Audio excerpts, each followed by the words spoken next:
And a great big hey, howdy, hey to all you wonderful people out there in internet land, all of my goofy goobers out there. Welcome to Comic Auzi's Animanic with Comic Auzi, as it were, where I basically talk about pretty much anything, any piece of media at all, as long as it's animated. So, what are we going to be doing tonight? Well, we're going to be jumping back into movie commentaries. Way back, we did a movie commentary for a little-known feature film called Snow White and the Seven Dwarfs. And I definitely had a lot to, well, okay, maybe not a lot to say about it, but I definitely had a unique perspective on it, like, as I was watching it. And I feel like this live reaction methodology is kind of a great way of going about a commentary, especially since I've seen the movie several times and I'm able to offer some input from what I have or have not seen. Hello Blue Heart Tattoo and hello Squadala. Now everybody can go ahead and follow along at home with the movie viewing experience here by using the blurry footage on screen to match up the movie on your end. Now for me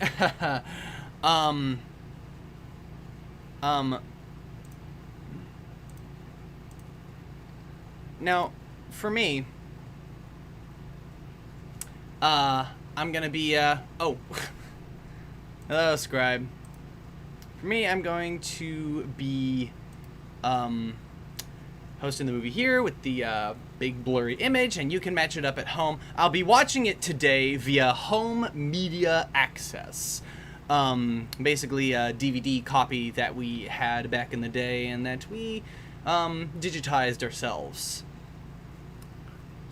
But let's see. If you need to have a method of watching it on your end, you could have a home video copy of your own or account on Disney Plus, as it is a title that is available on Disney Plus. And with all that basically being said, let us go ahead and jump right in to one of my personal favorites, Pinocchio 1940. I think just hit the button. I'll give us a countdown for the hit play button on your device to watch the movie in synchronism. And 3, 2, 1, start. Little bit of a delay there. But at least you guys have the blurry footage to follow along with.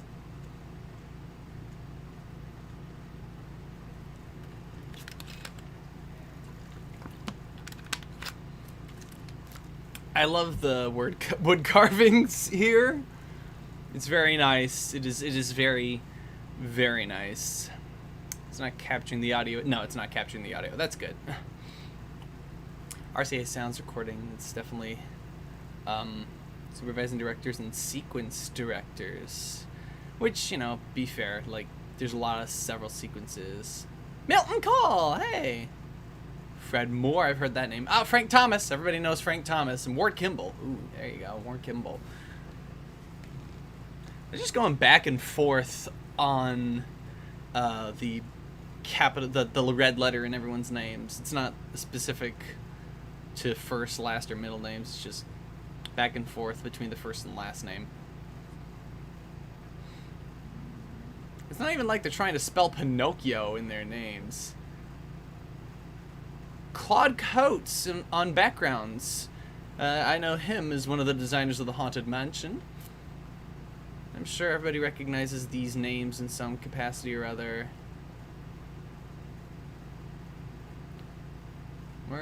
Oh, Preston Blair.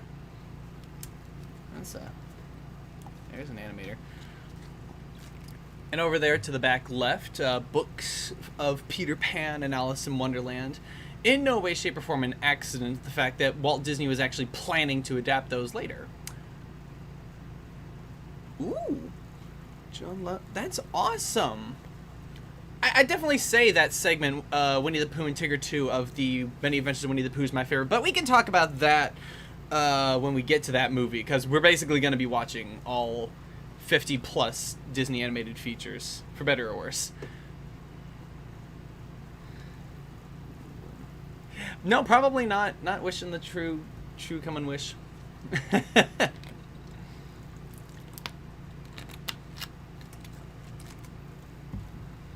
About wishing being real. Yeah, I can definitely see having your world turned upside down by the magic wishing star.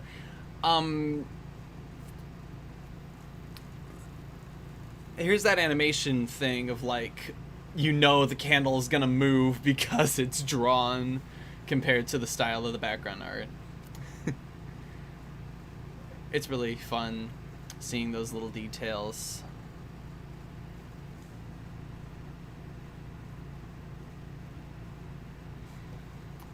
And this, yeah, this is just a flex.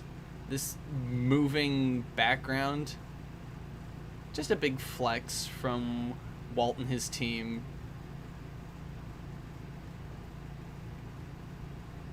You gotta dig the contrast there. And then this camera shot where we're bouncing toward, yeah. And everything goes in and out of focus because it's actually as far away from the camera as to be in and out of focus. I love these little bits here. Also something that seems like such a non-detail. Like people may think, oh, what a big deal is it? Is the little redness on Jiminy Cricket's nose is done, you know, very soft. It's like it's not just a full-on triangle of red painted on his face. There's actually a soft brushing transition between the color of the rest of his skin and the little red end of his nose. And it's very subtle too. It's like, and they do this with the character in every shot. It's such a... again, these are like tiny little flex in their animator muscles. And also just the art of all this. Yeah, no, yeah, definitely. Like Snow White was definitely their first attempt at making animation feel like it could be a feature film, and this was really the biggest step up in that regard. The scale of Jiminy Cricket versus Pinocchio here is incredible. Again, they're drawing this whole brush of blush on his nose and cheeks, and like they're doing it soft. It's like the level of detail that they go to do all this. And honestly, I'm always trying to think about when they do colored lines on things, when they do celluloid. I mean, something as simple as like a white outline on like Figaro in these shots, in all his. I keep getting that mixed up. I don't know why I thought he was a girl cat. I don't know why. Maybe because of how small he is. He's probably just a kitten, though. This is a great gag. They really keep leaning on that gag later, like throughout the movie with his character. Or at least in the first half. But you see the colored lines that they're doing. Yeah. You're just having fun. He's just... Yeah, it kind of confused me too. But like they're doing like the white outlines on him because of his black fur, so that he has contrast with himself. And it's like, what are they doing? And again, there's also the orange lines on Cleo as well. And it's like, it makes you wonder, it's like, okay, what are they doing? Are they using a pen, or are they using paints? Or are they using a paint pen? Like, I only take into account art supplies like that I'm familiar with, but I don't know if these art supplies existed back then yet. Obviously, they had the felt-tipped pens that they would, you know, paint the lines with. Because you'll notice with this and a lot of other older Disney cartoons, or at the very least in these movies, they get this nice thin line art with the nice fine tipped felt brush. And there's his lines kind of disappearing. It's like they're using some special technique for the whiteout lines, and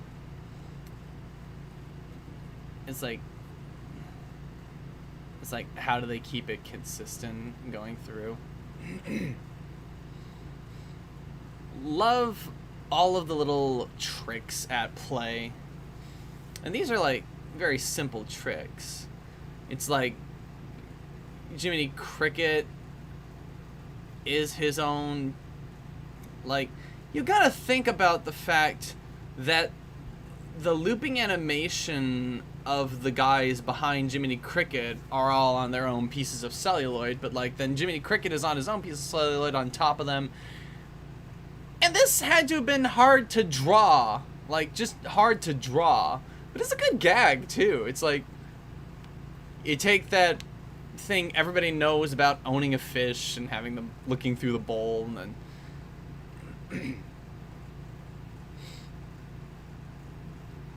and there's Geppetto just being an ass to his cat. You had it coming. You had it coming, Geppetto. I don't know why. It's just a simple pleasure in just seeing the little marionette flopping around. He has very little issue with it. Yeah. But we'll see later one of my favorite bits about Geppetto. Again, they're also doing this redness on the sock as well, and they're doing it on purpose. I don't think this is a rastering thing, because I'm pretty sure if you're watching this on Disney Plus, you're watching it in HD, so you'll see the dirty, like the shadow parts on the sock. And this is just one of those things that carried over from Snow White and the Seven Dwarfs. This is basically just an excuse for a lot of gags.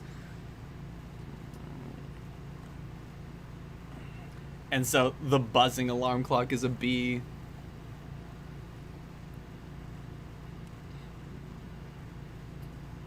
That's always just a really funny one to me.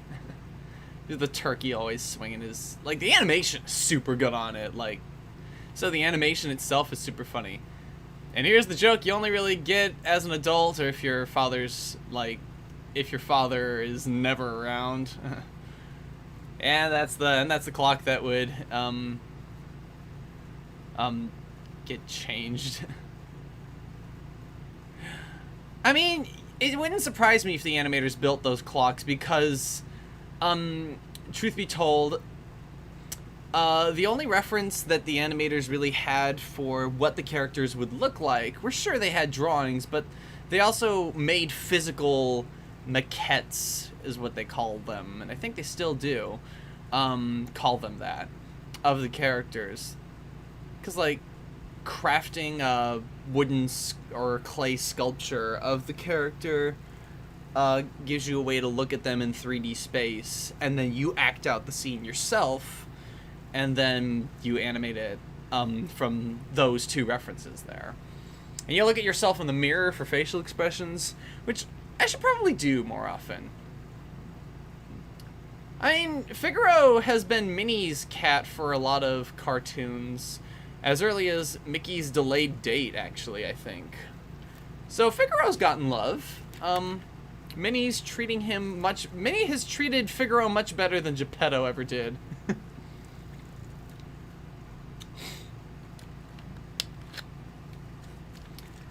And the smoke animation's really nicely done.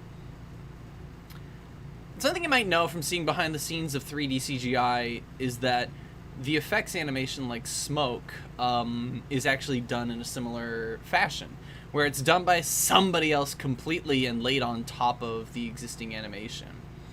So if you were to look at the smoke effects, you'd see this cut out section where the character blocks it behind them. I'll talk about a few more animation things as we go. Man, that fire was so well painted. Like, because effects animators, they're real champs. Like, because character animators, they have to think about like how their characters move and have personality, but effects animators have to make physics feel correct.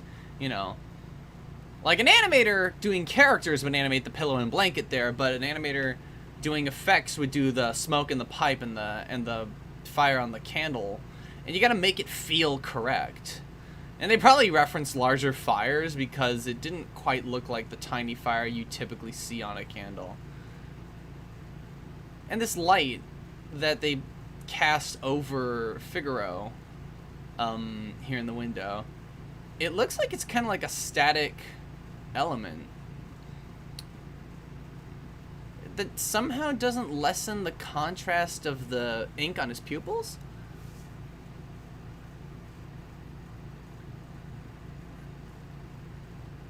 This right here, beautiful work by the composer, just putting the instrumental of "When You Wish Upon a Star" just right over this moment. It's simple, and straightforward.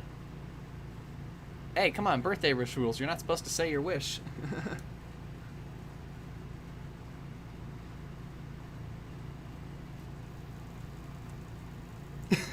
Jiminy just being the realist.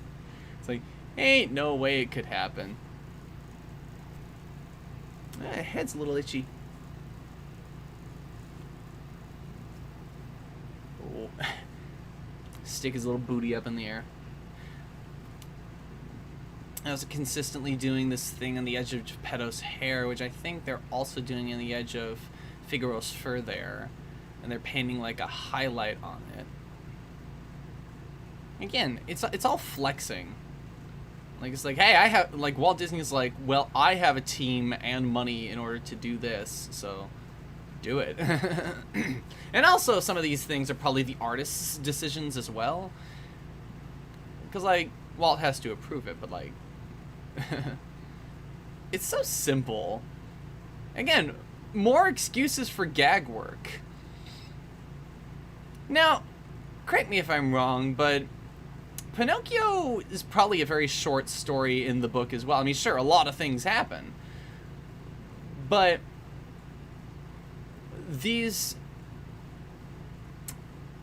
a lot of these gags don't just come out of nowhere. Like, there is some excuse, like, with the clock gag before, it was establishing, uh-oh, it's bedtime. But right here really is no excuse for the gags going on here. Except maybe to show that Jiminy Cricket is having trouble getting to sleep and then the fairy comes in. But again, like, are they thinking about that? Or couldn't the fairy have just lit up the room and wrestled him awake? Because, like, because the clock's gag wrestling Jiminy Cricket to not being able to sleep, you know, it's just...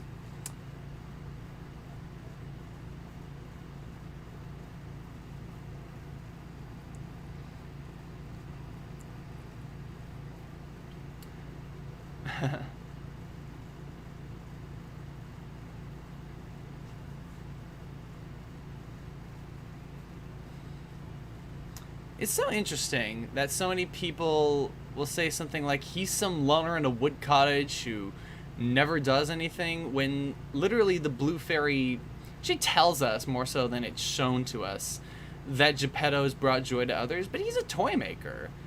It kind of does come with the territory, doesn't it? I always found it weird that they painted Pinocchio's neck in a full shadow color there. It's like the light is so harsh. And they probably didn't want to, you know, section off that part of his neck just to do the light on the front of it. Definitely something easier to do digitally than ink and celluloid and paint. She's proving a point, and I'm talking over it. It won't be easy. Jiminy Cricket just having some of the best lines in this movie.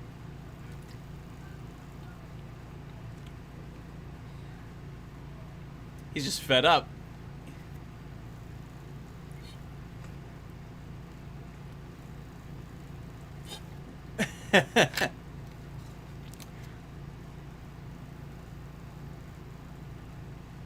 Now, admit it to yourself, you'd say yes to a pretty face too, right? Like, in most cases, you'd probably be like, well, I mean, sure.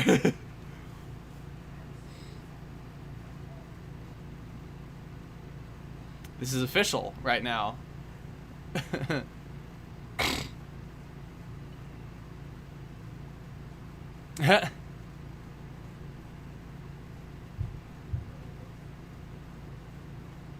She says about the man who's freeloading in the woodcarver's shop, but eh. Yeah, that's interesting. His antenna were just dead up gone, and then disappeared as white lines for a minute. It's like, lest we forget that Jiminy Cricket does have antenna under that, like, hat. He does.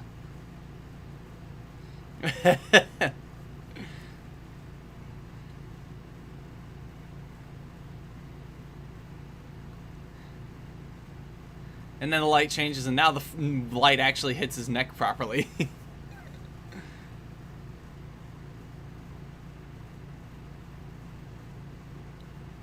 Yeah, the entire reason why. Yeah. I mean... That's a paint pot. I never realized... Like, as a kid, I never recognized half of this stuff. Like the wood shavings on the table. I didn't know those were wood shavings from carving up the puppet. And I didn't know that pot was a paint pot. And such a clean paint pot for people to see the reflection in it.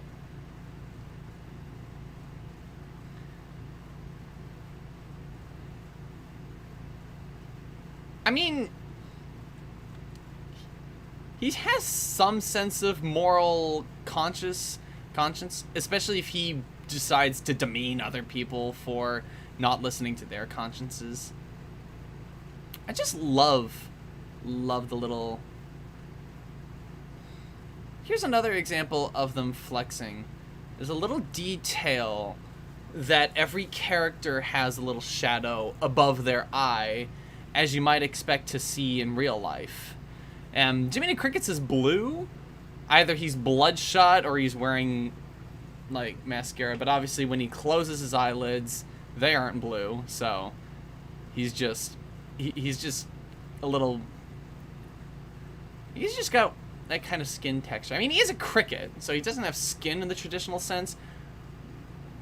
But he's drawn like a little man with a funny nose that makes him look like, well, not human anymore.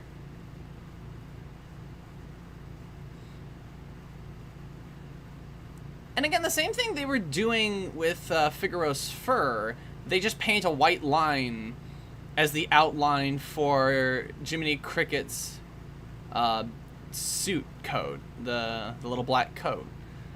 We'll probably see that on a lot of black elements in this movie, where they just draw a white outline on it to make sure that all of the details don't get lost.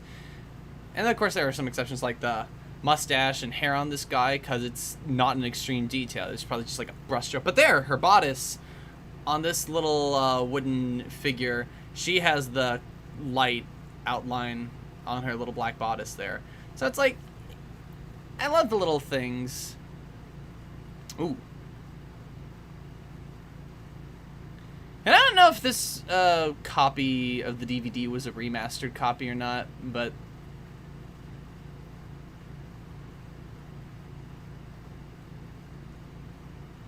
I guess sometimes they sort of... I love his hat emoting with him. There's just a thing you could really only do in animation, but it also makes perfect sense. It's like, you don't have to think about it. And there he goes. My man's is gonna shoot somebody. God.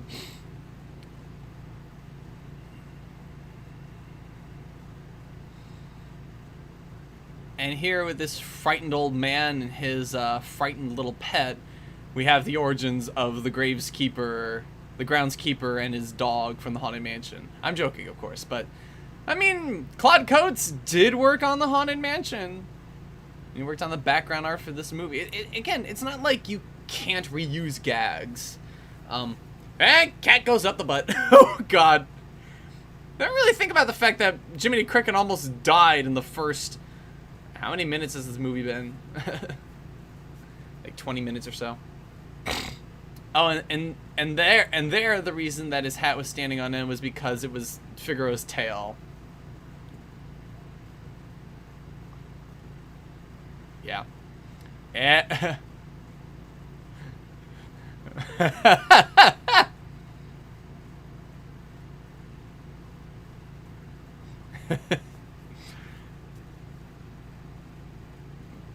This guy just absolutely losing it. Again, a lot of this is perfectly placed as an excuse for gag work, much like the clocks before everybody went to bed.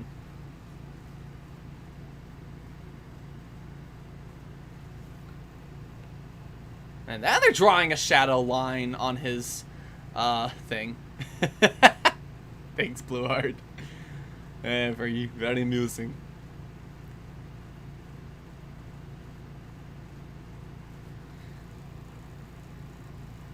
See, it's like you don't really think about these things. Like, a blue fairy brought him to life, and he's alive. Does he have lungs, a heart, a soul? It's like, that doesn't matter. That's not the point. And Bela Canterbury has a soul, at least. Like, so basically, the puppet's haunted. The puppet's haunted, everybody. The puppet is haunted. There's a ghost in this puppet. And I'd say this is once again another excuse for some just fun animation or gag work. And while that is definitely true, there's a lot deeper of a connection to it than just, you know, the shrill birdies upsetting Figaro, or him dancing with the lady here. Again, and you know, with the exception of the Blue Fairy, again, with the exception of the Blue Fairy, he's hitting on inanimate women. You know, you ever notice that? Like, between all of the figures that Geppetto covers and that the Stromboli's marionettes later, he's hitting on animate women. He's constantly got down bad for wood, which you can make a ton of jokes about. And he's gathering toys, and like, it proves what the Blue Fairy was saying earlier, and there he goes, causing problems on purpose. Well, not really on purpose. Dude, watch where you're stepping. At least in that case, it was an accident. Okay, where did you get that water? Hang on. Again, an excuse for gag work. He's like, here's some water, and then he trips in it. It's like, ow. And again, it makes sense. She's just coughing up smoke rings. It just makes sense. Because smoke's all around her. She's breathing it in through the water. Yeah, no kidding. Yeah. Sleeping in a matchbox. Didn't Jiminy Cricket always make that look super cozy? Because now I want to sleep in a matchbox.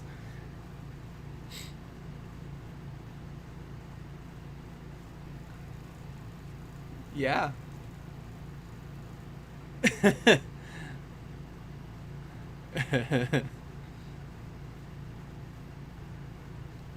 Why?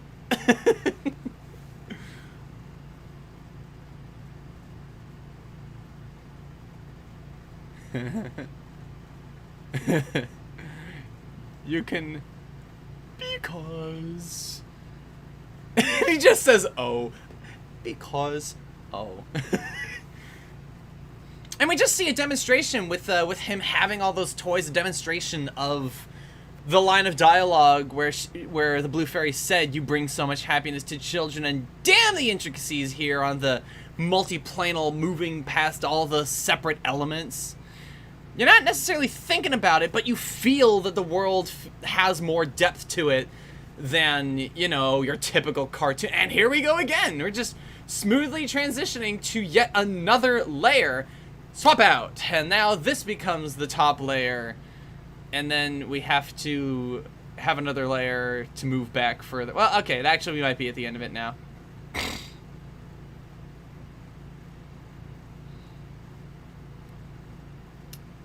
It's like when you don't move the camera, you just stick. Look, we're sliding the camera across just a little bit. We're giving this feel of being in the moment. So you don't think about these subtle little camera movements most of the time. You think about these big ones here, like when he's moving away, but the camera moving around with Geppetto to make us feel his movements even more.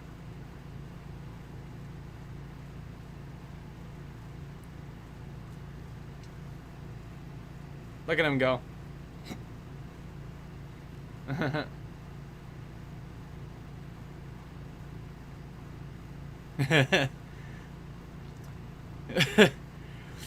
Well, it's better than spending a day with you, stepping on my tail and torturing me with your marionettes. I'd rather go to school. And again, something else that just feels correct. A fox and a cat walking around and talking. It's a cartoon. It's like, it all feels correct. It's a fantasy thing. It comes from the book. But now you have them as dapper gentlemen who are, you know, really dressed up like humans. Which I don't know if that was the case in the book. Yeah.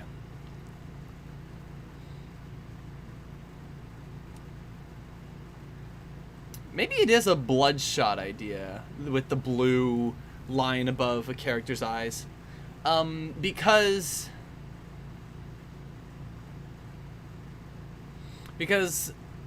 Gideon the cat also has the little blue line on top of his eyes, and I can only imagine the reason he would have that is because he's Bloodshot. So Jiminy Cricket's just getting too old for this shit. And he barely even started.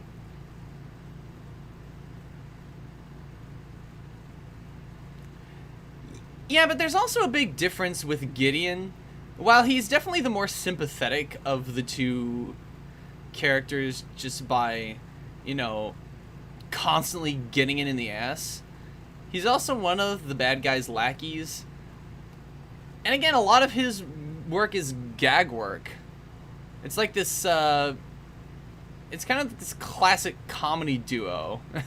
Why does he... I don't think about it. He was gonna gift him a flower. It's like, what was the idea? And now he's gonna smash him on the head.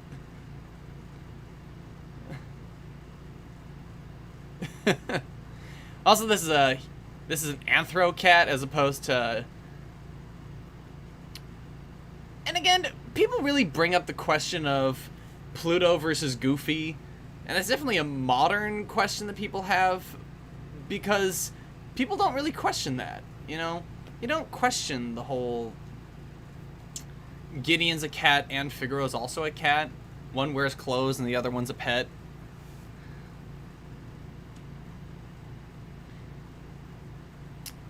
Yes. Welcome, Ryder.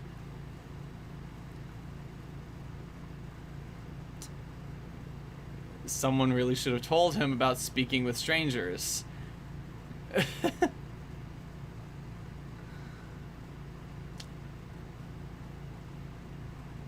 He wiggles his eyebrows too, thinking that's just how you say the word.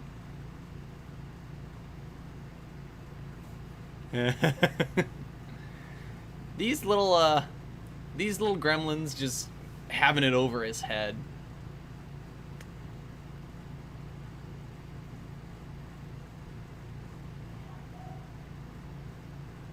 Yeah. Who knew? He needs to learn how to spell. By the way, I've talked over it mostly and haven't really discussed the songs. But the songs are also, like, maybe not this one as much, Because this one is the temptation of fun instead of, you know... where the hell did Gideon go? Oh, there he is. He made a wrong turn at the tree. Like, this song is definitely the luring into like, the idea. Sure, but it's like...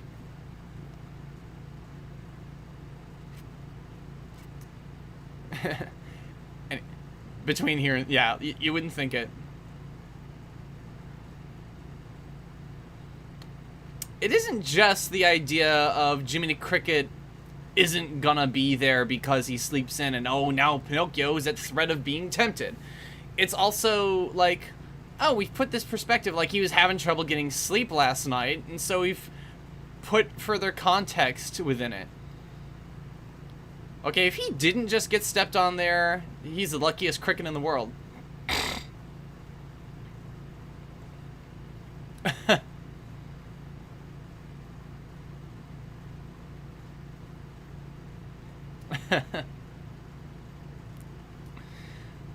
This is...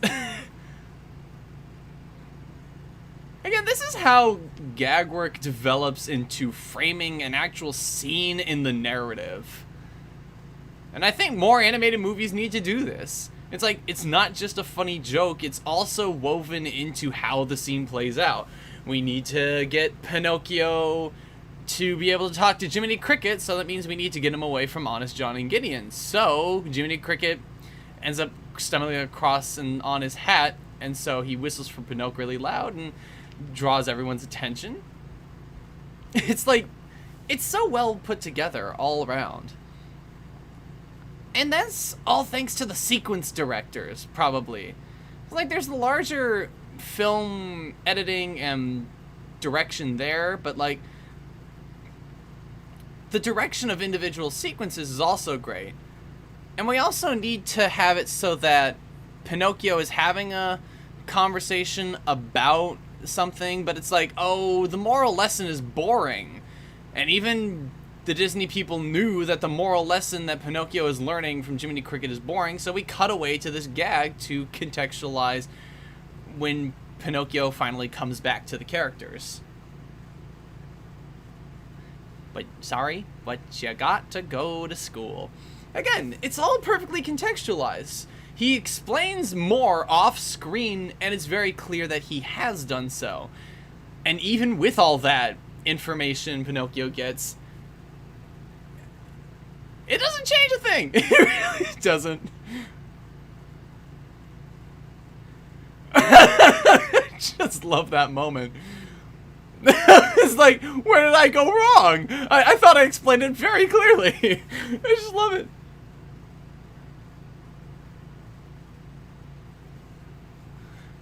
Admirable goal, Jiminy, but I think his father would probably like to know where his son is.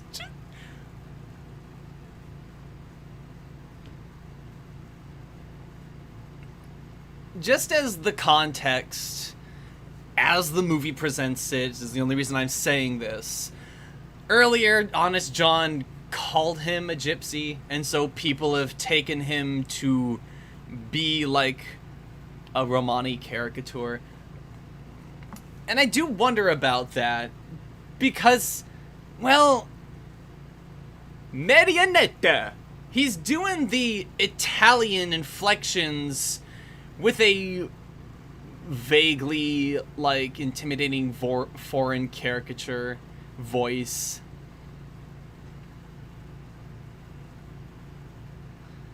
You do wonder.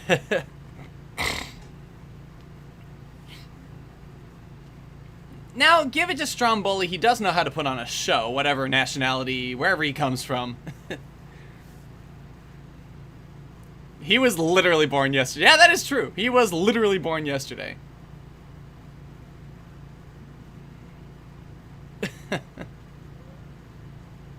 Just smack him on the head, why don't you? Also, something that escapes my notice a lot is just how Pinocchio wears a black vest. It adds a nice complement of his color scheme, but it's also easily forgotten because of how prominent his shirt sleeve ends up being a lot of the time and thus covering it. But it does still complement his design. What I'm trying to say is, with his red shorts and his black vest, Pinocchio was the original red and black OC. But no. Obviously, that was Mickey Mouse when he moved to color.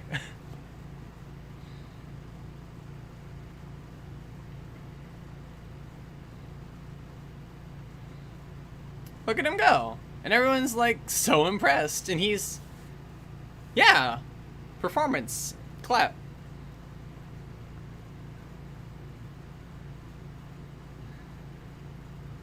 I think some of us as kids always thought Stromboli was performing the marionettes, but clearly he's not, because he's conducting the band at the base of the stage. You see him in several shots doing so. But I feel like that assumption is... And here's the... Someone had fun drawing these marionettes. Just the...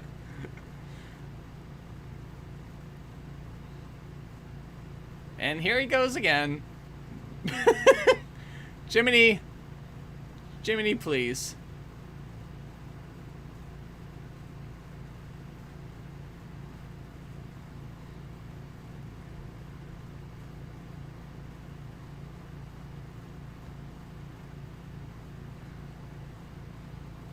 I still barely understand what she's saying, but she says there's a Russian rendezvous and where me and Ivan goes, but I'd rather go with you. I guess because Ivan's a common Russian name, so it's a very stereotypical joke. And I don't think Disney gets called out for these ones.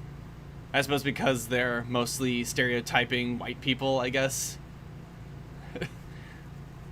I don't know. But also, it's just, again, an excuse for great gag work. He gets tangled up, and then pull him out. Whoa. And there you go, the end of the gag. Now he's the... It's like... Yep. Yeah? Okay, yeah, sure. I think this shot, with Stromboli holding the marionettes, is the reason why some of us probably thought he was puppeteering them.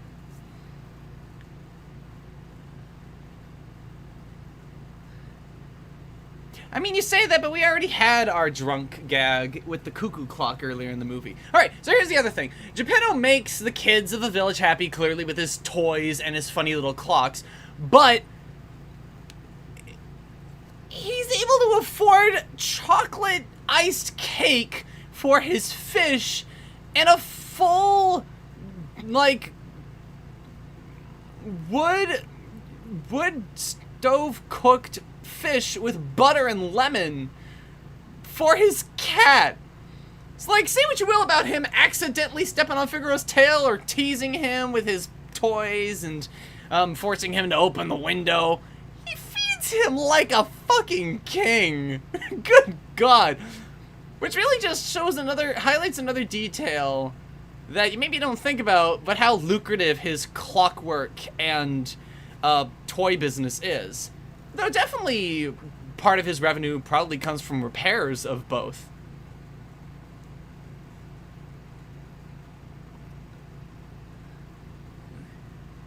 Gotta give a shout out to Fred Tashlin, who was the lead animator for Stromboli. In fact, being this far back in the day, he was probably the sole animator of Stromboli. And just did such a great job.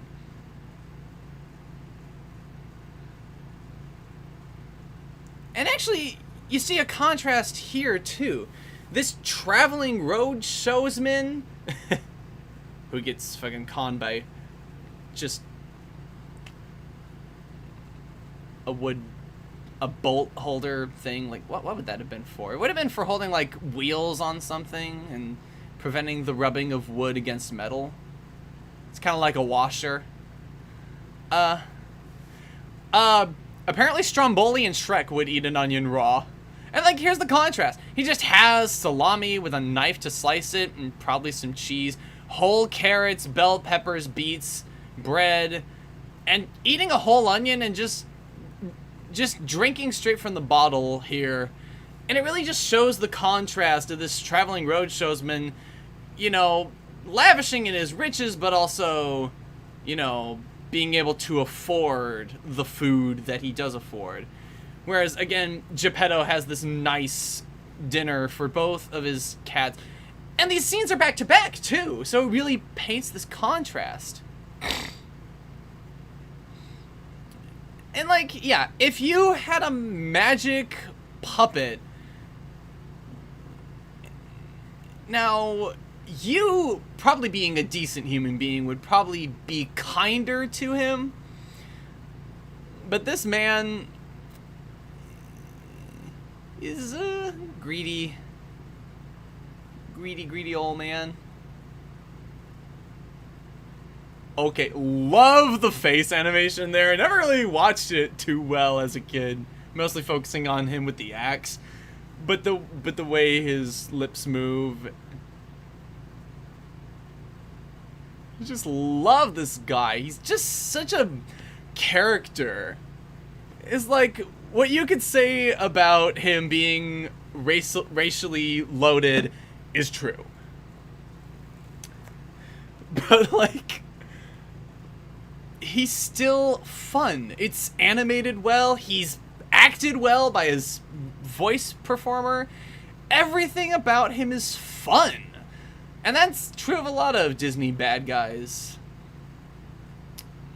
And he's not in the movie for very long, but he leaves his presence. Everyone remembers Stromboli. Everyone loves Stromboli. And also just... I mean, I'm part Italian and I'm not offended.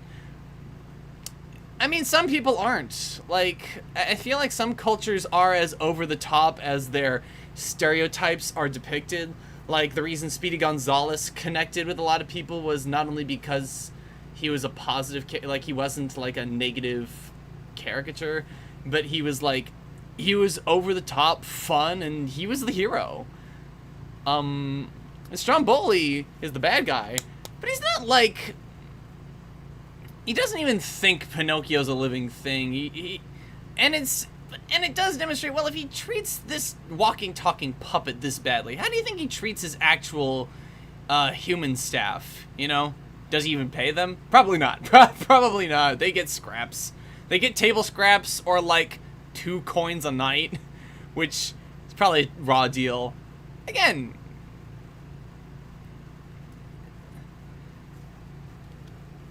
And it's only him trying to wish Pinocchio success that brings him back. Like, good lord.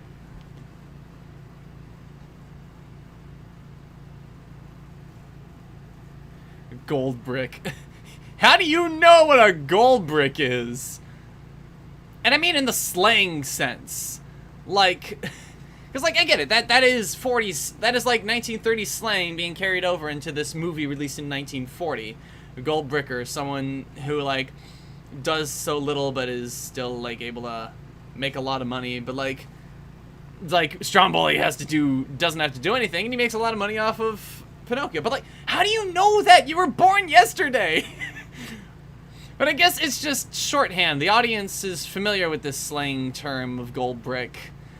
And then, as such, yeah, connects it to, like, oh, it's just so common knowledge. Everyone would know that slang. Even this little wooden boy who doesn't know much better.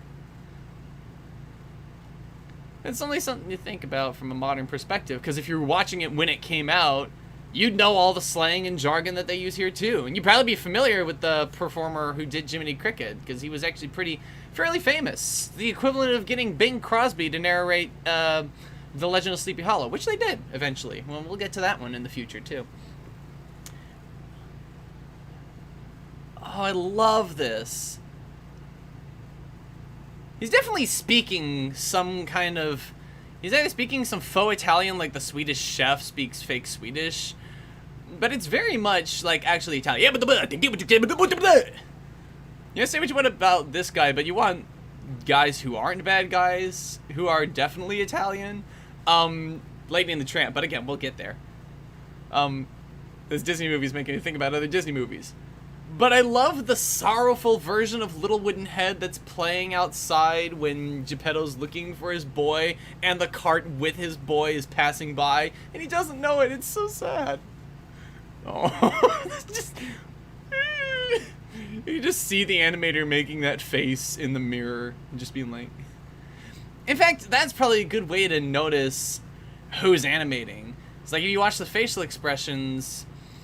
And then you look at what the real life animator was capable of doing with their face.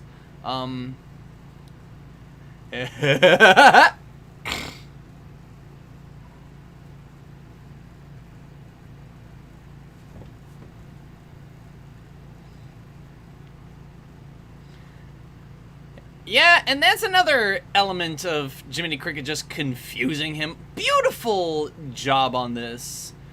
Just all around. Stark white background behind her. She's blowing out the light in the room.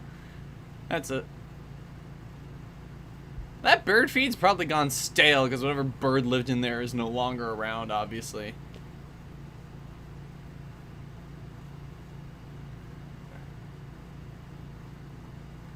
Yeah.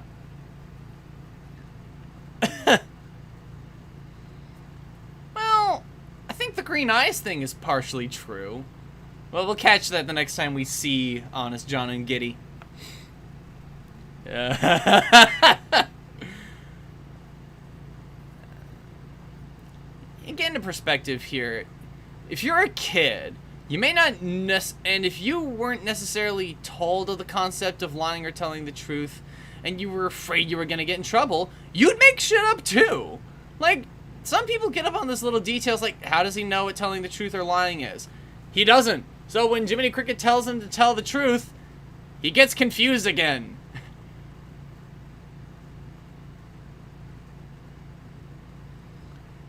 Because he doesn't know what telling the truth is. He doesn't know what a lie is.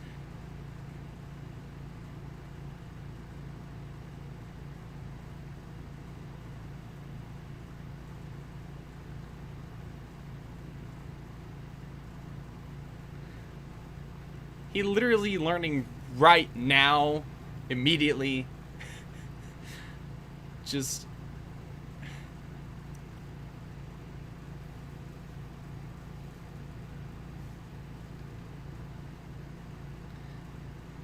And I get the feeling that line, "Boy who won't be good just as well be made of wood," comes from the book, because it sounds a little too much like there's no way they would have come up with that themselves. That had to have been from the book. Piece of poetry. Whoa. Whoa, whoa. Are they rotoscoping a cart? Because that cart maintained a pretty consistent shape there. It would not surprise me, and I wouldn't put it past them. I mean, rotoscope the as much as you fucking want. Just, yeah, do it. Red Lobster. I've never eaten at Red Lobster. Then again, I'm not a seafood kind of guy. Do they do anything other than do they do chicken?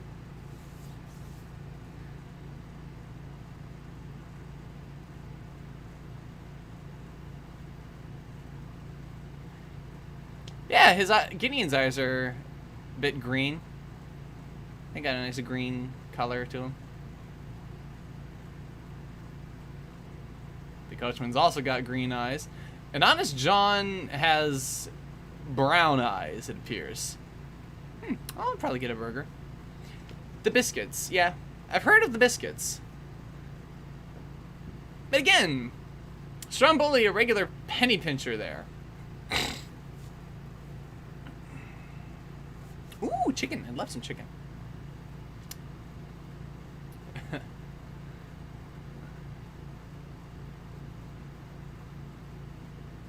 Because as much as Stromboli is a greedy fuck, the Coachman also is, but his business is pretty much more lucrative.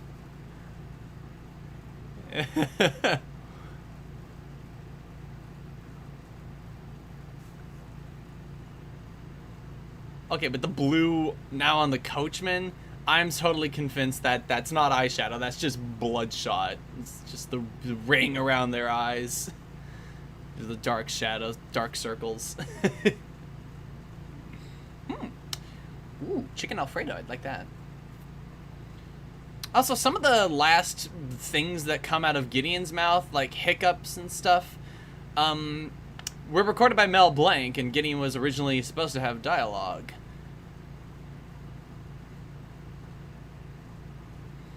And some of the best animation that pretty much stuck in many children's nightmares for years.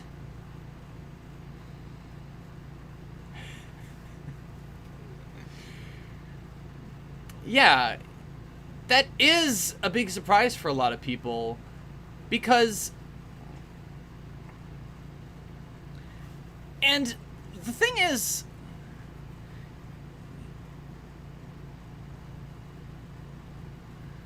you clearly have plenty of gold. And that is true. Pinocchio and the follow-up film we'll watch next week, Fantasia, they did not do very well. In fact, worse yet, Fantasia did worse than Pinocchio. Because at least Pinocchio had the same thing, like a narrative structure that people could follow like Snow White did. But Fantasia didn't have any of that narrative structure. It was all an animated concert experience. But again, we'll get into that when we watch that. The thing is, when this released, like when this re-released, it did so much better. And again, the success that Disney would see like after Fantasia would be through Bambi, but Dumbo was a real breakout hit.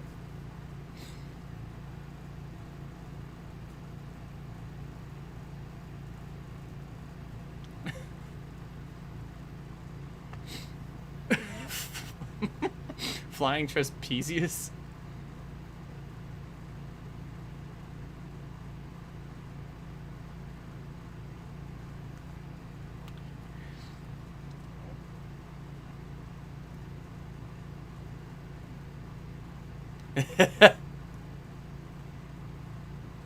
My boy.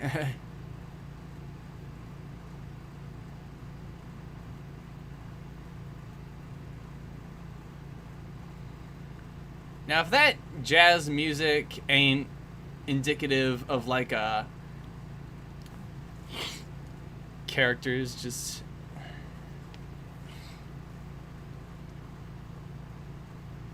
yeah.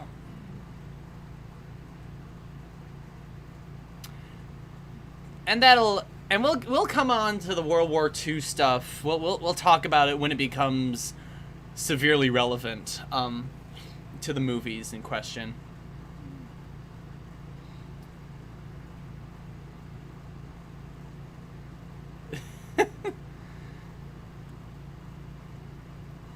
Do have to wonder, Geppetto's a toy maker, so it wouldn't be beyond him to make toys that clothes that fit his toys, but he still built Pinocchio with a proper shirt, you know, that would fit and be tucked in.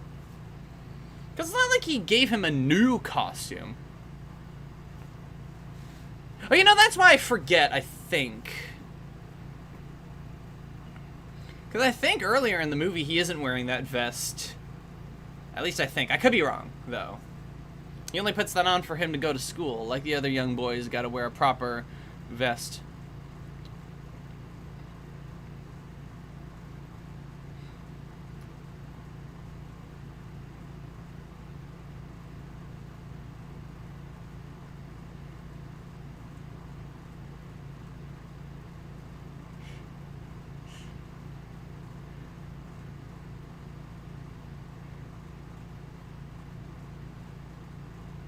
You know, being anti-cop in 1940s Italy doesn't sound like a good idea. But of course, they didn't know what was going on over there. America was very ignorant to the war until they started getting involved.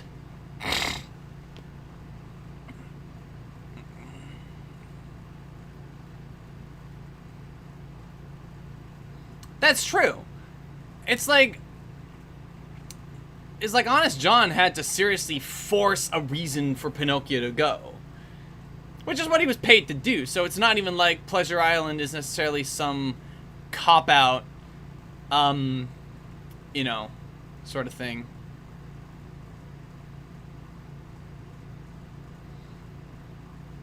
Look at the giant. I always loved that little robot entrance with the jabbering jaw there. I just love the way his head wiggles back and forth. It really is indicative of, like, those kind of robotic things. I gotta wonder about this. Now, not the racism. I'm talking more about, like, how they afforded mechanical articulation of wooden hands to grab and throw a bunch of cigars at kids.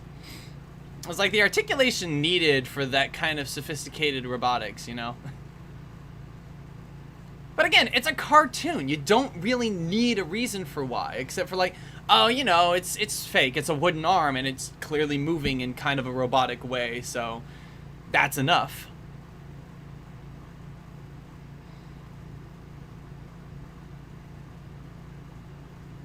Now, I can tell you for certain, like, Stromboli probably pays some of his marionette puppeteer guys and the music players, but I can pretty much say for certain that the coachman does not pay his grunt workers. He seriously does not. And there it is. You gotta wonder how the coachman makes even a lick of money when he has to repair the place every night.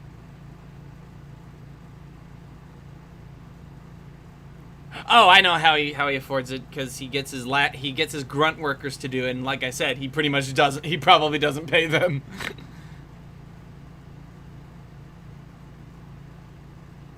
It's like, you thought Stromboli was bad. Oh boy, we got an even worse motherfucker on our hands.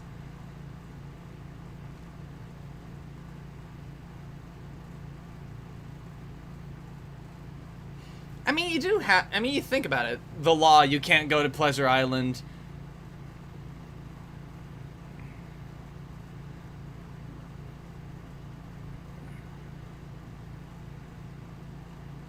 It's like...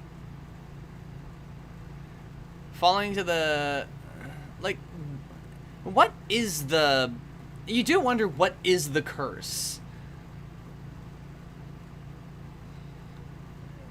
And how did the coachman manage to profit off of it rather than succumbing to the curse himself?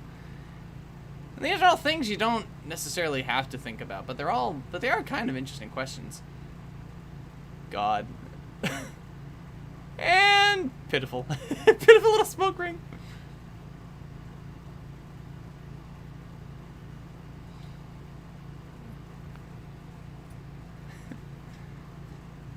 Yeah. Pinocchio's having a real bad time right now. Wink. I can totally imagine the animators drawing some of this wooziness from reference, like being hung over or something.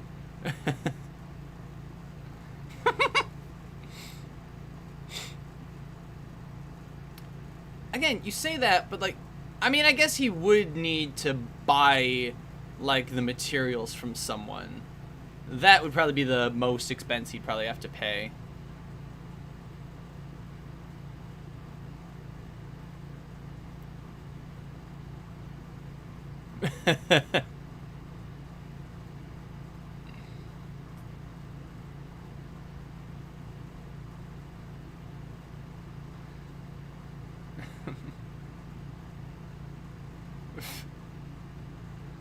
Well, you sunk the 8-ball, so you lose.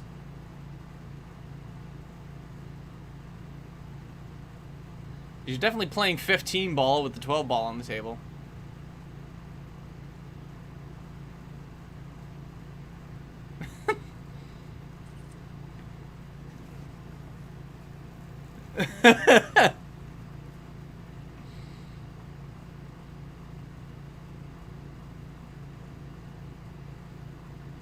He's just fed up. Jiminy Cricket's just not having it.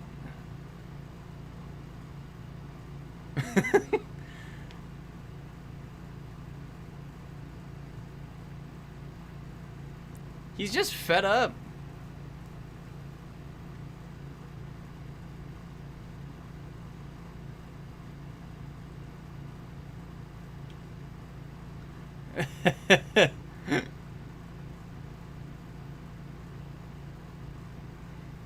I don't think, you know, YOLO sure, but I don't think Golo is gonna catch on. Guy only lives once. Yes, after all you tried to do for him, including leaving him in the hands of Stromboli. Unknowingly, but like, come on, mister.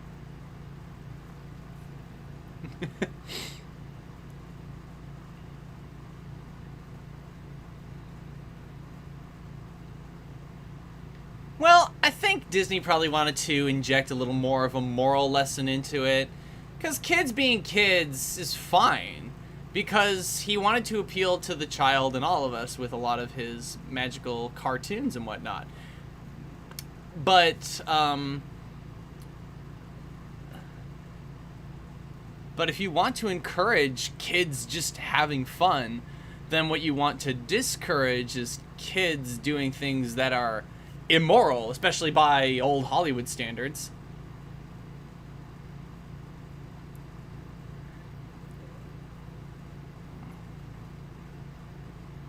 Like, this is the introduction and the reveal of the kids being donkeys.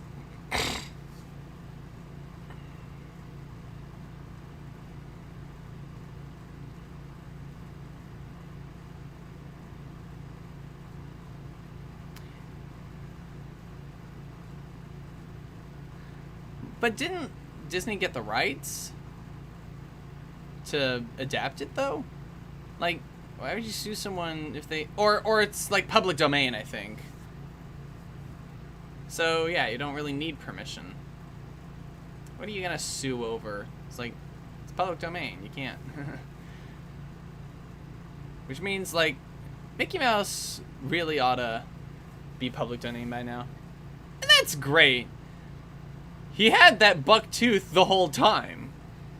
So, yeah. Really kind of foreshadowing this kid is a real jackass. Oh, no. Everything.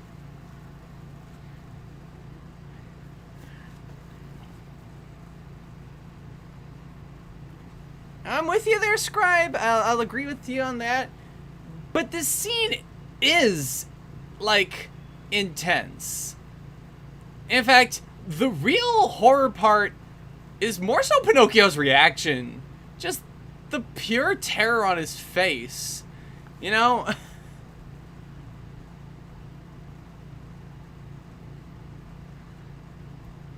He's just absolutely helpless. And at this point, he fucked up and did all the bad things, but like...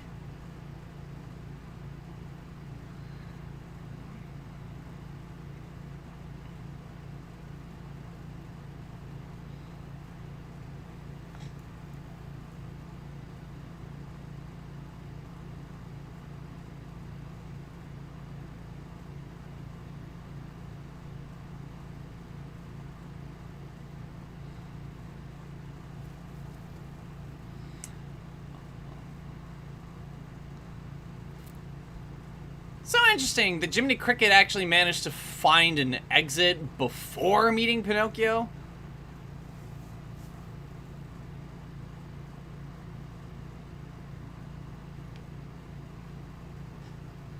There's no inference that they were being chased either. Just that they could spot them up there on the... God, that water is beautiful. I didn't talk about it, but Pleasure Island was really pretty too, for as much of a slam against that kind of cheap carnival it was supposed to be by Disney. It's like...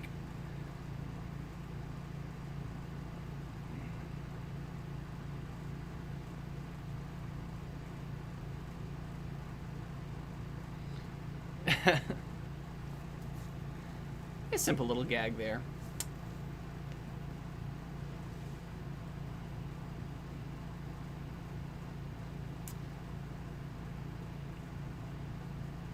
You know, if that bell isn't upsetting Geppetto and wrestling him, then it would certainly be waking up everybody else in the neighborhood and being like, keep it down! Trying to sleep.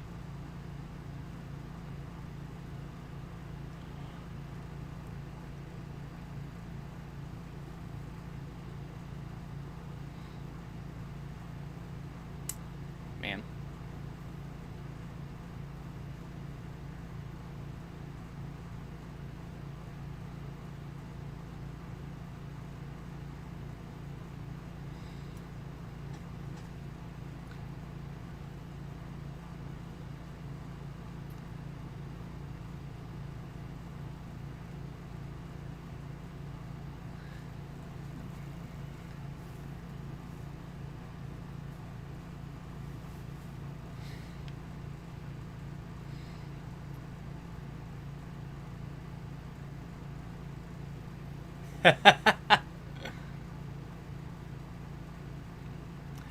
You know, it's so nice that there's these little details that just give off these impressions of what's going on.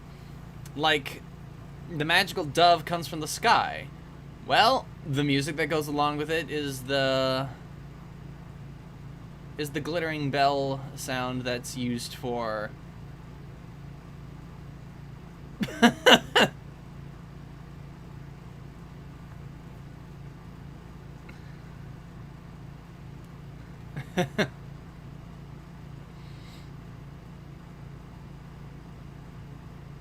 Man, that water.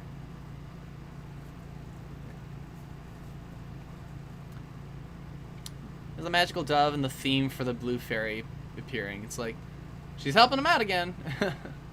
Probably because nobody would know and Geppetto would die and his wish wouldn't come true. It's like, you'd think like, oh, well, why is she helping them out? Like, she said she wouldn't, this is the last time she can help them. But it's like, well, she's not helping them, she's helping Geppetto get his wish.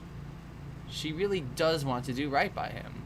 She gives Pinocchio and Jiminy Cricket that second chance in the coach because she wants Geppetto's wish to come true. Just all the gags that you could think of, like, oh, he's got to anchor himself down to the ocean floor.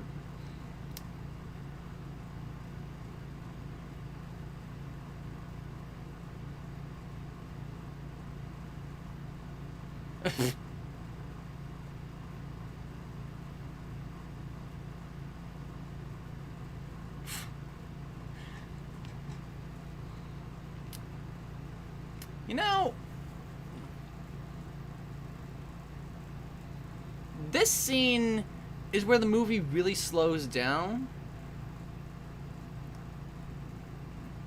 But I think it helps keep interest high where there's, you know, a lot of gags like this. And the music that drones in the background. And a lot of the water effects. You gotta think about, like, the ripples and the light being cast on the rocks and coral. And on the ground, on the sand, on the ocean floor. And these bubbles, which have to be drawn.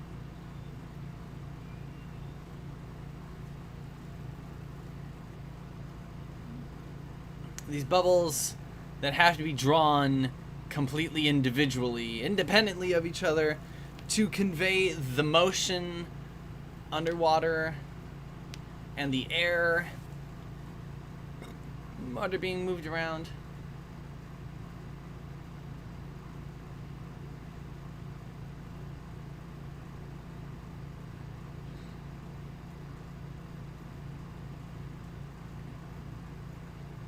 And really put this into perspective, Pinocchio's starting to understand a lot more, and this helps the build-up to Monstro. It's like, yeah, no, get the hell out of here. I ain't having that. Here's a nice gag. I always liked this gag, just...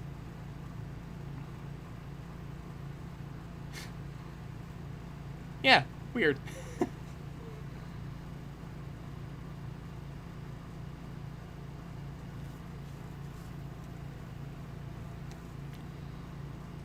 He tried.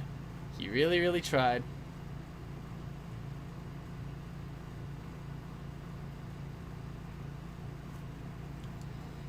Seahorses that both look and sound more like horses. Something that really works in animation.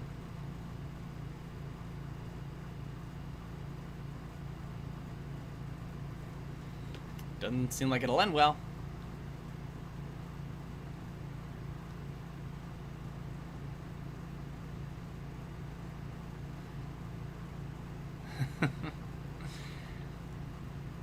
We just had this kind of eerie melody permeating this area. All these fish are curious about these freaks under the water, and here is really where it really comes true. We see the sleeping, slumbering beast. Really well crafted here, and just breathe out.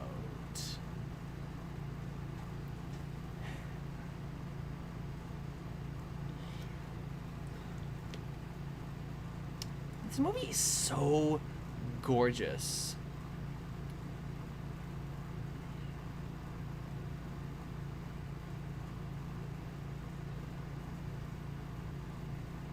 There's a little coloring error on Geppetto's shirt where it was supposed to be in shadow, but it flashed in the lit color for a couple of frames.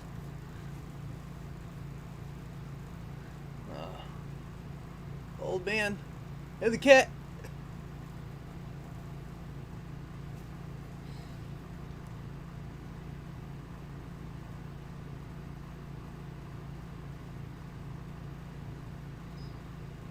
No, I don't think anyone ever thinks they're gonna go that way.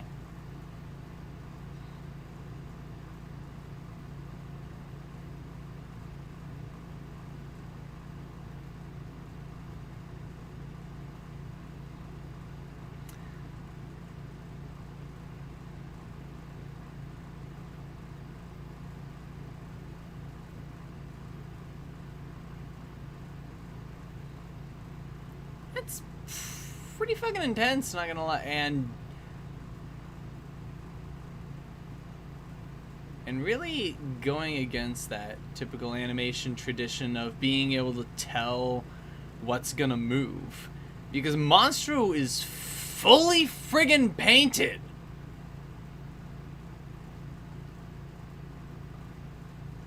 And there's a complexity to it. There's a complexity to painting with detail and intricacy as if he were a background element. All of the details of Monstro and his shading as if he were a part of the background. And they continue to do it. He's a highlight. He comes to life as though the background art was literally him. It's like, oh, he's sitting here and slumbering. He's never gonna move when he looks like that. And then in the next shot you see him, he still looks like that, and yet he moves, and it's like, what the hell? It really breaks the mold of what people would have expected from cartoon animation, even in animated feature. Snow White didn't do that. Well, I mean, they kind of did it with the Magic Mirror, but the Magic Mirror was kind of just lineless. You know, it didn't have any black lines on it.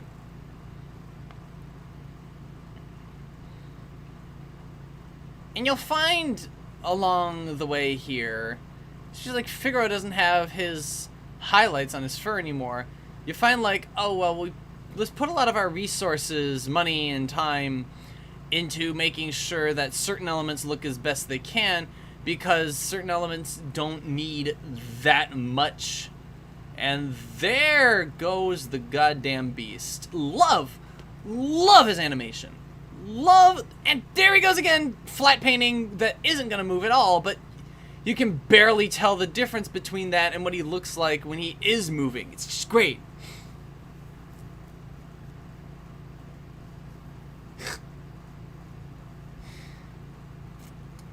Yeah, never let it be said that it was that's definitely more interesting bit of Geppetto.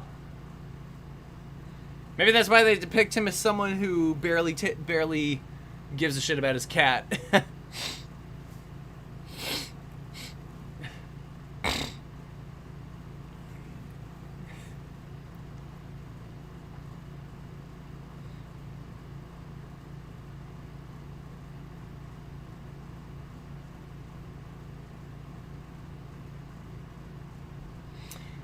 Really is a shame because Geppetto is such a fun and nice character. The thing about, oh, the actor did this, or like the actor was, oh no. But then like, you have a lot of good actors and performers who sometimes horrible things are revealed about them over time. It's like, what are you gonna do?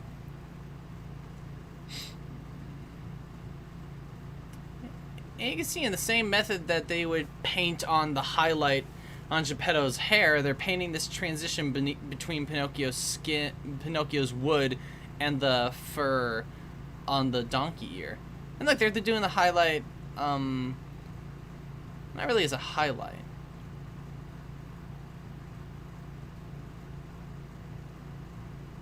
His little wooden head, and more fish than you could eat in a week, probably.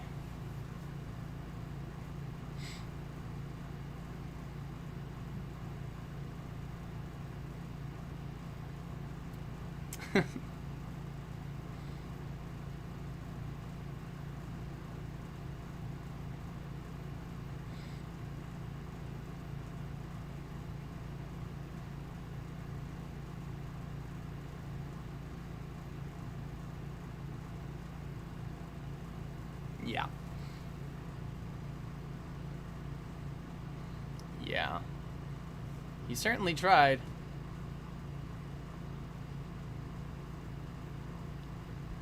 Because he knows what that is. Geppetto probably told him what it was after he totally screwed up. Smoke, though? Yeah.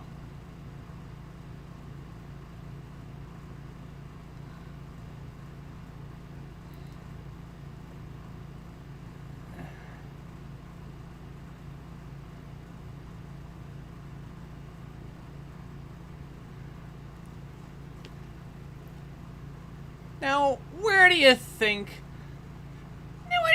Pinocchio would have gotten the idea to make a fish sneeze with fire and smoke? I wonder where. You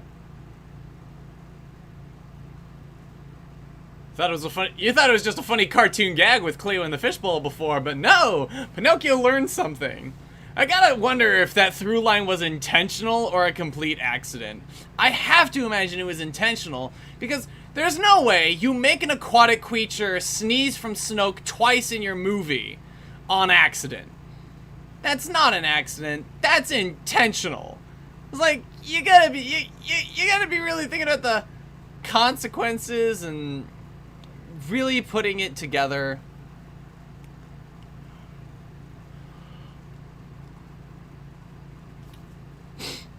I noticed something, and maybe it wasn't directly intentional, but in the Delicious Last Course, they had this moment in the, I would definitely say it's a callback, both comedically and narratively, because this is the way they escape. But also, like, in the Delicious Last Course, in the Glumstone boss fight, we saw, like, the final phase, he had his, like, the inner lining of his stomach was all painted frame by frame, but then his but then the ulcer was like just the 2D like painted flat color, which they actually did with Monstro here. They painted the inner lining of his mouth, but then up front where his teeth were, that part was just flatly colored, which is a great way to think about foreshadowing. Yeah, sometimes foreshadowing is fairly obvious. This beast, the water and the monster itself,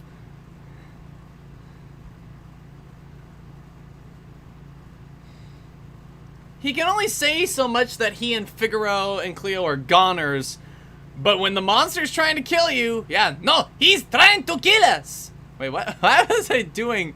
What accent? That was not Italian. He's trying to kill us. Actually, even Geppetto doesn't really have an Italian accent, does he?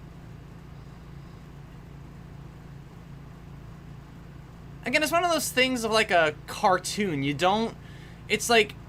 You take for granted the fact that Cleo is still in her bowl and being rescued right along Geppetto and Figaro. Because, like, here's the thing. Another thing you probably notice is that Pinocchio is really only saving Geppetto.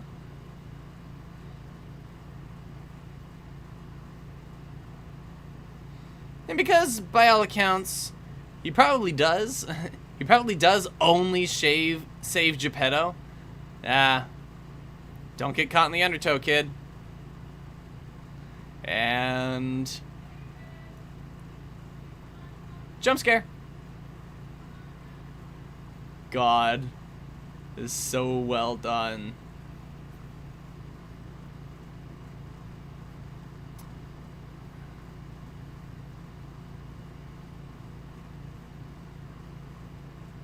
I hear right after he crashed into the rocks, his tail fell clean off. Came loose from all the sneezing. Anyway. But yes, they come back. They're fine. The water is in the... Like, you should probably be more, like, impressed that the water is in the bowl. You know? Like, I guess she was underwater most of the time, but, like... yeah. Still. Yeah. You take it for granted that the animals must survive alongside Geppetto. Because, like, well, that's the real heartbreak right there. Sure, he loves Cleo and Figaro, but, like, good God, like, he fashioned this little wooden puppet, and then this magical woman brought him to life. He basically is his son by every stretch of the imagination. Which makes the Blue Fairy his mother? Yeah, well, don't think too hard about it.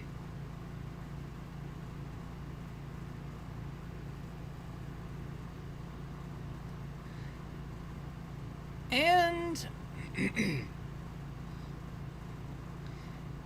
and here we finally have Pinocchio as a real boy. Yeah, pretty stark contrast to Geppetto, maybe. But look at how he's drawn, actually.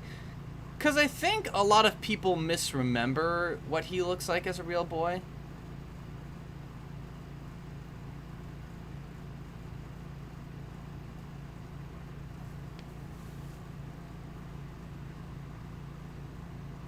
Because he looks great. Because, like, what really sticks out is that his ears and his nose are drawn differently. And that's pretty much it. Like, his eyes were always pretty small, even as a puppet character. Yeah,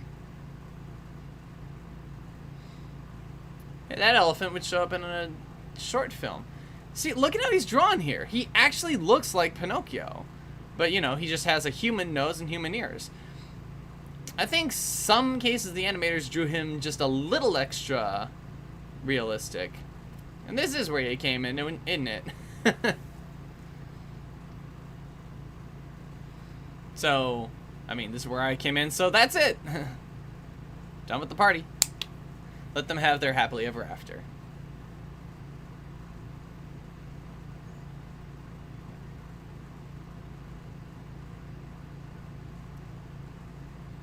Don't forget, Jiminy, you asked for something too.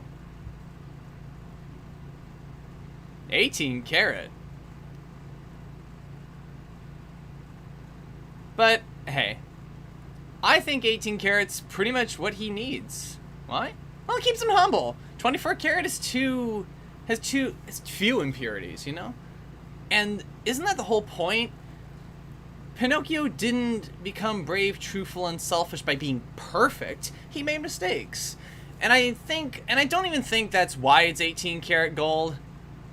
It's probably because it was Depression era and people couldn't afford any more than 18 karat gold, so it's supposed to convey a real lucrative thing of the time period, but it accidentally becomes really poignant, I think. What a beautiful fucking movie. I'm gonna cry. It's so good. So good. Like, good grief. What a beautiful movie, am I right? Like, just gorgeous. Honestly, like, from beginning to end, the animation is great. Certain elements may not have aged well. More particularly, the most specific thing that I think has not aged the best is just Tobacco Row. And not because they're handing cigars out to kids, that's the point. Just the Native American statues that are always associated with, you know, the cigarettes and the cigarette labels and, but yeah, aside from that, and, you know, a couple other things where your mileage may vary, like Stromboli, and the likely unpaid, but not specified that they are unpaid, grunt workers for the coachmen that are ambiguous shadow, like silhouettes that have evil yellow eyes and are kind of built with the stature of a gorilla, and even have the hairy arms and such to boot. Like, that may not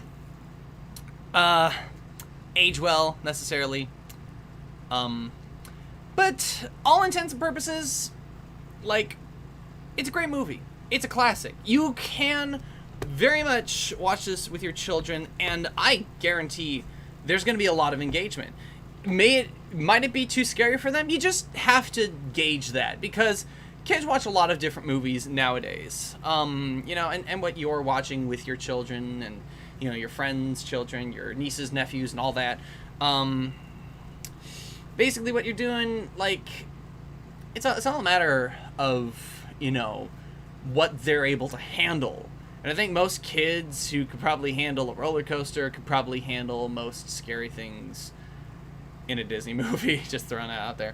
And other scary movies too. Like Paranorman, probably more intense than Pinocchio. So if they do end up being scared by Pinocchio, it just shows that contrast is the vehicle that allows scary scenes to truly be scary. That Pinocchio is such a lighthearted adventure, and then holy shit, it just hits you with this fucking evil grinning face, who then just the kids in Lampwick demonstrates what happened to every one of those kids. It's just beautiful. It's a beautiful movie. I love it. I love this movie. Such a good movie. And there's a lot of things you could say, like, because it's a fairy tale, like about logical leaps, but that fairy tale stuff doesn't. But those leaps in logic don't matter anymore. Especially when you get to the point of, you know, they especially don't matter when you get to the fact that it's animated. It's a cartoon as well. It's fully animated. It's what people expect of animation, which is a lot of fun gag work, but it also straightforward tells this story. Like, even more so than Snow White did, because Snow White was so bleeding short that they really had to pad things out with gag work. And a lot of that gag work sure does introduce the characters. They make the more romantic and la la la la la scenes with Snow White, that and her introduction and the vibe that she elicits. But when she's with the animals do a lot of the gag work, and the dwarfs have a lot of their own gag work, and the evil queen just has menace in every scene. And any gag work there comes from either her own morbid humor or, like, the crow that she has, a funny animal.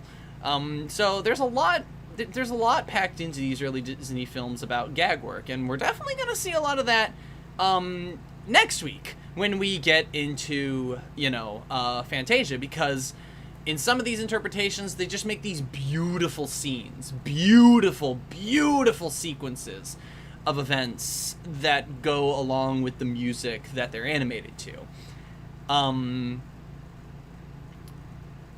But for all intents and purposes, that's gonna be for next time. So until the next time, thank y'all so much for joining me on this live watch through of Pinocchio. Can I really call it a commentary? I'll still call it a commentary because I'm commenting on the movie as we're going, talking about a lot of the intricacies. And if you're viewing this after the fact, thanks for watching, and good luck on you trying to make sure that your Disney Plus and YouTube, line up, with the footage. But until the next time, remember to take care, stay safe, and be kind in all that you do. Always let your conscience be your guide. Toodles! I haven't said toodles in a long time. Toodles!